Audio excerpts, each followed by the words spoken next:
సింగరేణి సంస్థలో అవుట్సోర్సింగ్ పేరుతోటి కార్మికుల సంఖ్యను గణనీయంగా తగ్గిస్తున్నారంటూ కార్మిక సంఘాల నాయకులు ఆగ్రహం వ్యక్తం చేస్తున్నారు. కార్మికుల సమస్యలు, హక్కుల పరిరక్షణ కోసం పోరాడాల్సిన గుర్తింపు కార్మిక సంఘాల నాయకులు యాజమాన్యానికి అనుకూలంగా వ్యవహరిస్తున్నారని ఆరోపిస్తున్నారు. మరోవైపు కార్మికుల హక్కుల కోసం గోదావరి లోయ బొగ్గుగని కార్మిక సంఘం నిరంతరం పోరాటం చేస్తుందని నాయకులు చెబుతున్నారు. అసలు కార్మిక సంఘాల ఆరోపణలు ఏమిటి, యాజమాన్య వైఖరి ఎలా ఉంది, కార్మికుల సమస్యలపైన వారి పోరాటం ఏ దిశగా సాగుతుంది? ఈ అంశాలపైన కార్మిక సంఘాల నాయకులతోటి మా ప్రతినిధి Arun Kumar face to face. Godavari లోయ బొగ్గుగని కార్మిక సంఘం తన భవిష్యత్ కార్యాచరణ రూపొందించుకోవడం కోసం ప్రత్యేక సమావేశాన్ని ఏర్పాటు చేసింది. ఈ సమావేశానికి సంబంధించి కూడా మనతో మాట్లాడడానికి నాయకులు ఉన్నారు. నిజంగా కూడా వీళ్ళ భవిష్యత్ కార్యాచరణ ఏంది, కార్మికులకు ఎటువంటి సేవలు అందించనున్నారన్న విషయాలు తెలుసుకునే ప్రయత్నం చేద్దాం. చెప్పండి బ్రదర్, ఏంది ప్రధానంగా ఏంది మీ సమావేశం ముఖ్య ఉద్దేశం ఏంది?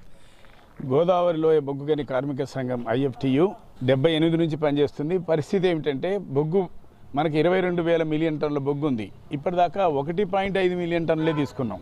మరి మిగిలిన బొగ్గు ఏమైంది? మరి మిగిలిన బొగ్గు ఉండగా మనం ఎందుకు తీసుకోవాలి? పైనున్న 10% బొగ్గుని మాత్రం ఓపెన్ కాస్ట్ల పేరుతో తోవేస్తున్నారు. 1200 మీటర్ల దాకా బొగ్గు ఉంది. మన బొగ్గును మనం తీసుకోకుండా ఆస్ట్రేలియా బొగ్గును వాడుకోమని పార్లమెంటు సాక్షిగా బిల్లు చేయటం అనేది దుర్మార్గమా కాదా? మన ఇండస్ట్రీకి పార్లమెంటు బిల్లు చేసి 10% మీరు ఖచ్చితంగా విదేశీ బొగ్గు వాడాలని ఆర్డర్ వేసింది. మన బొగ్గు 3,000కు దొరికితే అది 29,000కు అమ్ముతున్నా కానీ తెచ్చుకోవాల్సిన దౌర్భాగ్యమైన స్థితి ఎందుకుంది? ఇవాళ ఓపెన్ కాస్ట్లన్నీ కూడా ప్రైవేటమయమైపోయినాయి. కార్మికుల సంఖ్య, నేను యూనియన్లో పనిచేయడానికి వచ్చినప్పుడు 1,16,972 మంది ఉన్నారు. ఇవాళ 36-37 వేల మంది అయ్యారు. ఇవాళ 1,100 మంది ఆఫీసర్లు ఉన్నారు. ఇవాళ 3,000 మంది ఆఫీసర్లు ఉన్నారు. వాళ్ళ సంఖ్య ఏమో రెట్టింపు 3 అయింది, కార్మికుల సంఖ్య ఏమో కుదించబడ్డది. అవుట్ సోర్సింగ్ అనే ముద్దు పేరుతో చేస్తున్నారు. యూనియన్ల దౌర్భాగ్యం ఏంటంటే గెలిచిన పేరుతోటి యూనియన్లు తాకట్టు పెట్టాయి సింగరేణిని. ఈ సింగరేణి బ్లాకుల్ని, సింగరేణే కాదు మొత్తం బొగ్గు బావుల్ని ప్రైవేటోడికి ఇవ్వడానికి టెండర్లు వేసింది. టెండర్లని ఆమోదించింది యూనియన్లు. దుర్మార్గంగా టెండర్ లేని వాడేవాడేయడానికి టెండర్లు మనం తయారు చేసినాం, మనం ఎక్స్పోజ్ చేసినాం, మనం ఎక్స్ప్లోరేషన్ డివిజన్ సర్వే చేసింది, మనం కనుక్కున్న ఈ బొగ్గుని మనం తీసుకునే సర్వ హక్కులు ఉన్నాయి. కానీ దీన్ని టెండర్ల పేరుతోటి అదానీలకి, అంబానీలకి అందరికీ అప్పచెప్పడానికి కుట్ర జరుగుతూ ఉంది. అప్పచెప్తున్నారు. వాడు విదేశీ కంపెనీలో వాడికి అప్పులు ఇవ్వటం, డబ్బులు ఇవ్వటం, కోట్ల రూపాయలు ఇవ్వటం, విదేశీ నుంచి తెచ్చిన బొగ్గుని మనం వాడుకోవటం. ఇలాంటి దౌర్భాగ్యమైన పాలక వర్గాలు ఇవాళ దేశంలో ఉన్నాయి. అందుకే కార్మిక వర్గం చైతన్యాన్ని ప్రదర్శించాలి. అవుట్ సోర్సింగ్ కార్మికుల పేరుతోటి వాళ్ళ కాంట్రాక్ట్ వర్కర్స్ ఒకప్పుడు లేరు. పర్మనెంట్ కోసం ఆందోళన చేసి DLR కార్మికుల్ని పర్మనెంట్ చేయించింది సింగరేణిలో. మరి ఇవాళ ఆ పరిస్థితి లేదు. ఎడ్ల బండ్ల కార్మికులు ఇక్కడే పర్మనెంట్ చేయించడం ఫస్ట్ ఆందోళన జరిగి, మరి అలాంటి స్థితి ఇవాళ లేకుండా మొత్తం అవుట్ సోర్సింగ్ అని 1,000 మంది అవుట్ సోర్సింగ్ కార్మికులు పెట్టారు. అదే కాంట్రాక్ట్ వర్కర్స్ యూనియన్గా దాన్ని కూడా మేము ఆర్గనైజ్ చేస్తూ 2 సంఘాల తరఫు నుంచి ఈ బొగ్గు పరిశ్రమను రక్షించుకోవడం కోసం ఆందోళన చేయాలని మేము ఆలోచిస్తూ కూర్చున్నాం. దీనికి మనం కొంతమంది నాయకులు మీరు చెప్పండి అన్న చేయండి. ప్రధానంగా నిజంగా కూడా ఇప్పటికే సింగరేణిలో చాలా మట్టుకు కూడా ప్రైవేట్ పరం జరుగుతుంది. కార్మికులు అనేక సమస్యలు ఎదుర్కొంటున్నారు. చాలామంది కూడా ఇలా గుర్తింపు సంఘంగా ఉన్నటువంటి నాయకులు కూడా కార్మికుల సమస్యలు పరిష్కరించేటువంటి దిశగా ప్రయత్నాలు చేయడం దాన్ని ఎట్లా చూస్తారు? సింగరేణి ముందు బొగ్గు పరిశ్రమకు సంబంధించినటువంటి కేంద్ర ప్రభుత్వం వేలంపాటలేసి ప్రైవేట్ రంగానికి మొత్తం కూడా బొగ్గు పరిశ్రమను ఇస్తుంది. మన సింగరేణి కూడా ఇస్తూ ఉంది. ఇవాళ తాడిచర్ల కానీ, లేకపోతే మనుగూరు కానీ, లేకపోతే నైని బ్లాకులు తీసుకొచ్చి ఇది మేము పెద్ద ఘన విజయం సాధించిన వాళ్ళ మేనేజ్మెంటు, కేంద్ర ప్రభుత్వం, రాష్ట్ర ప్రభుత్వం పోటీలు పడి చెప్తా ఉంది.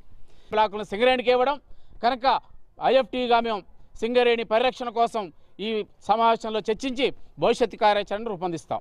దీనికి మీరు చెప్పండి. నిజంగా కూడా ఇవాళ ఎటువంటి చాలామంది కార్మికులు ఇబ్బందులు ఎదుర్కొంటున్నారు. కార్మికుల విషయంలో మీ స్టాండ్ ఎలా ఉన్న బుద్ధి? కార్మికులు ఎదుర్కొంటున్నటువంటి అనేక సమస్యల పరిష్కారానికి గుర్తింపు కార్మిక సంఘమైనటువంటి AITC, ప్రాతినిధ్య సంఘమైనటువంటి INTCలు సింగరేణి యాజమాన్యంతో చర్చించి పరిష్కరించాల్సినటువంటి అవసరం ఉంది. అనేక సార్లు స్ట్రక్చర్ పేరు మీద స్ట్రక్చర్ కమిటీ సమావేశాలు జరిగినాయి. ఒక అంగీకారానికి వచ్చారు, కానీ ఇవాళ అవే అంశాలను ఇవాళ అమలు జరిపేటువంటి పరిస్థితి లేదు. ఎందుకంటే ఇవాళ మారుపేరు కార్మికులు అనేక మంది ఇవాళ రిటైర్డ్ అయ్యి ఒక దశాబ్ద కాలం అవుతున్నా వాళ్ళ పిల్లలందరూ ఎంక్వైరీలలో కూడా ఏవో కొన్ని తప్పులు ఉన్నాయనేటువంటి సాకుతోనే విజిలెన్స్కి రాస్తే ఆ విజిలెన్స్ కేసులు ఇప్పటి వరకు కూడా వాటిని ఏ రకమైనటువంటి నిర్ధారణ చేయకుండా వాళ్ళకు ఉద్యోగాలు ఇవ్వచ్చా ఇవ్వకూడదా అనేటువంటి ఇది కూడా ఏమి తెలియపరచకుండా వాటిని ఇప్పటికి కూడా నానుస్తున్నటువంటి పరిస్థితి. ఆ కార్మికుల పిల్లలందరూ కూడా ఇవాళ రోడ్లు ఎక్కినారు. మా తండ్రుల ఉద్యోగాలు మాకు ఇవ్వండి అని చెప్తున్నారు. కానీ ఇటు సింగరేణి యాజమాన్యం, ప్రభుత్వాలు స్పందించడం లేదు. ప్రభుత్వం ఈ మధ్య కాలంలో కూడా ఒక కమిటీ వేసినాం. ఆ కమిటీలో ఒక 6 ఉంటున్నారు. ఆ 6 మేము ఒక నిర్ణయం తీసుకొని చేస్తామని అన్నారు. కానీ ఇప్పటి వరకు ఆ కమిటీ సమావేశం లేదు, వాళ్ళు తీసుకున్నటువంటి నిర్ణయాలు లేవు. ఇది మీ ప్రధాన డిమాండ్ ఏంది? ఈ రోజున సింగరేణిలో పర్మనెంట్ కార్మికులతో సమానంగా కాంట్రాక్ట్ కార్మికులు పనిచేస్తున్నారు. 40,000 మంది కాంట్రాక్ట్ కార్మికులు ఇవాళ సింగరేణికి కుడిబిజంగా పనిచేస్తున్న సందర్భంలో కాంట్రాక్ట్ కార్మికులకు కనీస వేతనాలు, చట్టబద్ధమైనటువంటి సౌకర్యాలు ఇవి కూడా అమలు చేయబడట్లేదు. 2013 జనవరి నుంచి కోల్ ఇండియా వేతనాలు అమలు కావాలని ఐపవర్ కమిటీ వేతనాలు నిర్ణయిస్తే కోల్ ఇండియా వేడిగా ఉన్నటువంటి అన్ని బొగ్గు సంస్థల్లో కాంట్రాక్ట్ కార్మికులకి కోల్ ఇండియా వేతనాలు అమలు జరుగుతూ ఉంటే లాభాలతో నడుస్తున్నటువంటి సింగరేణిలో మాత్రం ఐపవర్ వేతనాలు అమలు చేయకుండా తీవ్రమైనటువంటి ఇబ్బందులు పెడుతున్నటువంటి ఒక పరిస్థితి అనేటువంటిది ఉంది. ఇది ఏదైతే ఇప్పటికే కూడా ఏదైతే సింగరేణిలోనే అనేక బొగ్గు నిల్వలు ఉన్నప్పటికీ కూడా ఇతర దేశాల నుంచి బొగ్గు తీసుకురావడానికి కేంద్ర ప్రభుత్వం ఆమోదం తెలపడం అయితే దారుణమని చెప్తున్నారు. ఇప్పటికైనా కూడా కార్మికులు అనేక సమస్యలతో కొట్టుమిట్టలాడుతారు. గుర్తింపు సంఘం గెలిచినటువంటి సంఘాలు ఇలా కార్మికుల సమస్యలను పట్టించుకోవడం లేదని చెప్తున్నారు. యాజమాన్యానికి తొత్తులుగా మారిలని అయితే వీళ్ళు ఆరోపిస్తున్నటువంటి పరిస్థితి. ఖచ్చితంగా కూడా కార్మికుల సమస్యలన్నిటి మీద కూడా ఏదైతే గోదావరి లోయ బొగ్గాని కార్మిక సంఘం పోరాటం చేస్తానైతే తెలుపుతున్నటువంటి పరిస్థితి. Camera person Srinivas, Arun Kumar, Raj news, Mancherial జిల్లా. బులెటిన్లో షార్ట్ బ్రేక్ తీసుకుందాం, చూస్తూనే ఉండండి.